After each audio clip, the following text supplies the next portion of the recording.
I'm gonna tell you guys a story. The day I quit cocaine and how this whole comedy thing got started. Because they both had to do with women, so, you know, let's get this started. Okay, cocaine, right? So this is how it goes. Me and a girl at the time, we were out partying, me and my girlfriend at the time. We were out partying, getting high, you know, and we come home and we start having sex while doing more cocaine. And the sex was so good that we literally got into a physical fight in bed. Like I must have said something, because her anger was like fire on nitrate film. It accelerated fast.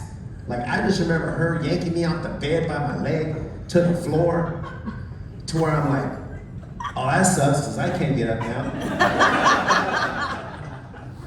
Like I thought this was gonna be a fair fight. You know? So I try to take her down to the floor. I go for her legs, right? I'm trying to take her down. She does this spinning heel kick or something in midair, but she lands her heel right on my head. And like on a sweet spot to where I start draining blood. Not bleeding, like draining blood. Like I'm sitting, well, obviously, in a pool of my own blood. And I don't know if cocaine causes bloodlust, but that's when the really took off. Because then she went and grabs a bat by the door. Now, why I had a bat, I don't play baseball, but I had a bat by the door, right? She comes back and says the one thing you don't want to hear an angry, coked out girlfriend say: I'm gonna kill you, and then I'm gonna kill myself.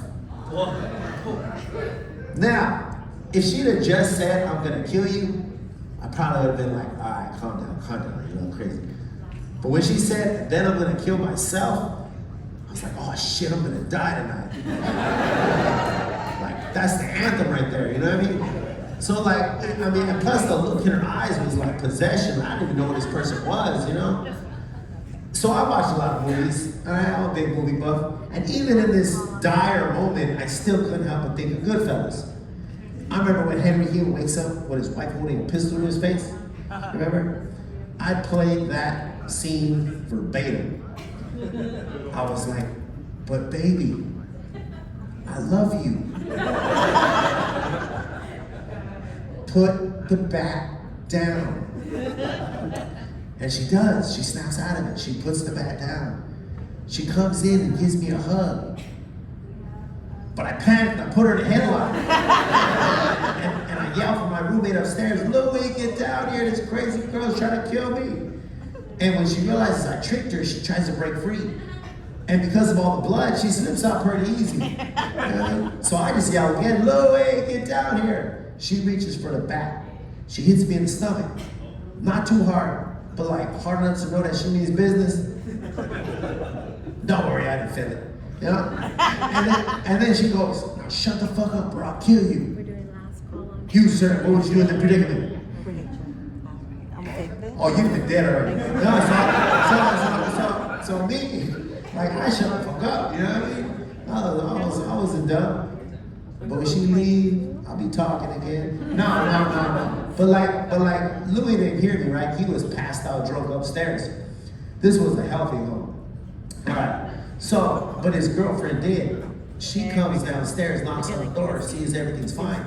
My girlfriend answers the door all nonchalant, and I hear her talking her way out of this. I'm like, you're holding a bat behind you. Like you're 5'2", you're not hiding a bat.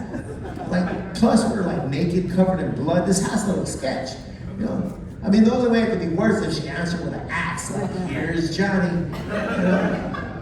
So I hear her talking her way out of it, and right before she closes the door, I'm on the floor, so I reach my arm around the door like the girl from The Ring. Like, no, everything's not fine.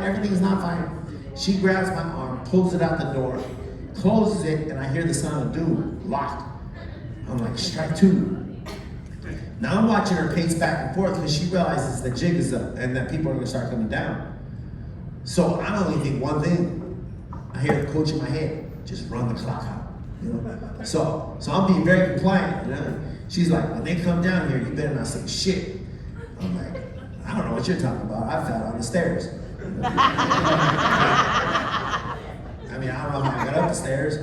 Why I'm naked, covered in blood, but that doesn't matter. You know what I mean? Like, long story short, They come down, they get through the door. And when I go in the hospital, get stitches put on my head. I quit doing cocaine.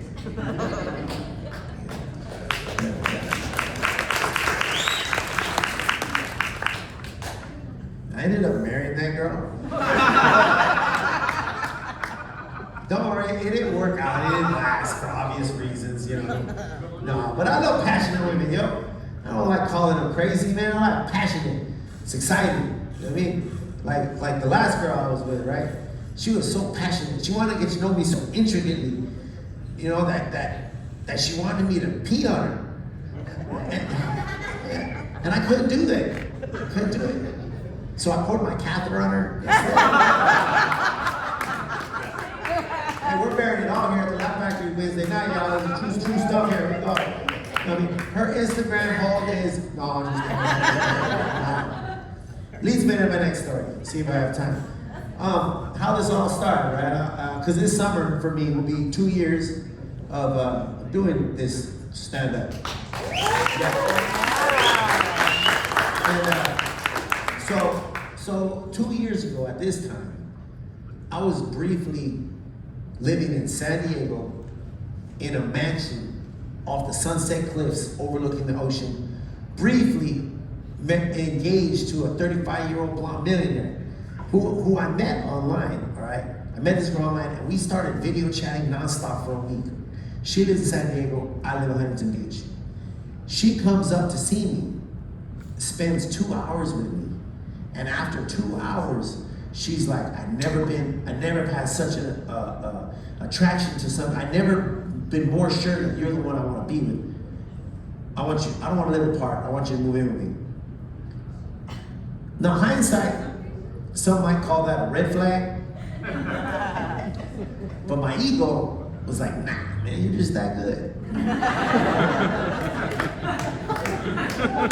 2 hours with you, change anybody's life. So I'm an adventure seeker, yo. I went with it. I went in, yeah, I know it's crazy. I went to San Diego. And I went on this 3-month journey that was wild. Like, I mean, I've experienced things, waking up to massages, like acupuncture, like, you know what I mean? The intimacy was insane, like just laughing and sex. It was wild. It was a wild ride. And she wanted to get married. This tornado's rolling really fast. Like, she shuts down Coronado, has us go. And so I'm in this tunnel whirlwind going with the flow. And after 3 months, she's like, okay, because I kept my apartment in Huntington Beach. She's like, I think it's time for you to fully commit and give up your apartment and move into San Diego. Now, part of me has a little doubt, but I keep hearing David Goggins in my head, like, stop being a bitch, you know? You want to take an island and burn your boats, motherfucker, you know? So I'm like, I'm with it, hoorah, let's do it, you know? So I call my manager, I break my lease. I'm fully in to San Diego. Not 8 days go by. Yeah, it's coming. Not 8 days go by till we get in some argument. And she's like, I'm sorry, I made a huge mistake. I'm very, very sorry, but can you be gone in 2 weeks? I'm like, are you freaking kidding me? Like, you couldn't tell me this last week when I had a place that you told me to move out of? You know what I mean? So I'm like, in a moment, I call my manager says, your place is gone, and there's nothing available in the near future. Now, I've been proud of myself. I've always been the type that like not worry and be like, oh, everything will be all right. God has my back. I'm not worried. But I was worried. I was like, this shit ain't cool. This shit is not gonna work out. Like, I say, no, this ain't cool. So like, I'm like, I guess I'm just gonna couch surf it at my brother's until I get back on my feet. You know what I mean? Figuratively. Thank you for laughing.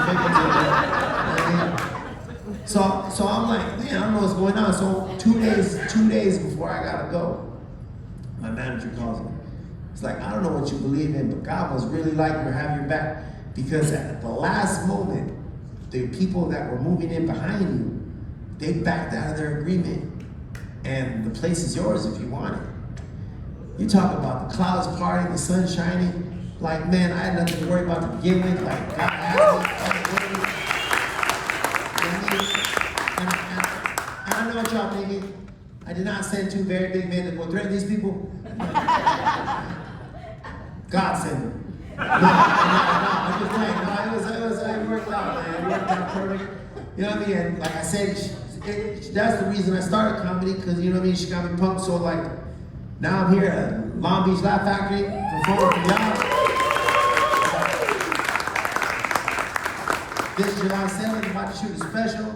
I mean, it's going down, yo. You know what I mean? Because success is the best revenge. You know what I mean? Come and go get it. Go out and get what you want. Don't let nobody stop you. And you know what I mean? Don't stop believing, like Journey said. Let's keep this party going, y'all.